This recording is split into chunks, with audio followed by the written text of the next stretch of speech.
also talked about how you apply these tanners. What is your number one tip when it comes to applying, especially our self tanners, because they're not color guided? Yeah, so one thing that I like to do, it's like super simple, and you can absolutely use the brush like you just showed that Beauty by Earth has available.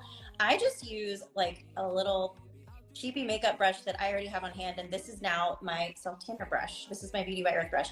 So the way I use it is I apply the self tanner wherever I want on my body.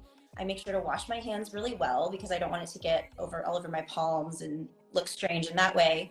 But you don't want the tanner to stop at your wrist either. You want it to extend onto your hand so that it looks really natural, and you're not giving people the heads up that that this is a fake tan, right? And so then what I do after I've applied it all over my body, I wash my hands.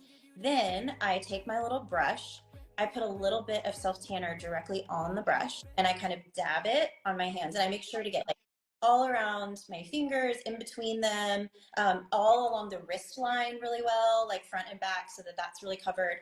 And then I usually take the brush and kind of just, again, kind of like this up and down motion on like kind of joint areas on my body. So like elbows, knees, the tops of my feet, around my toes, stuff like that, to just blend the product really well and keep it from showing up in a greater quantity on like my elbows or my knuckles or something like that. So, and I have found that I mean, it takes no time at all. It's so simple, and it makes for just a flawless finish every time.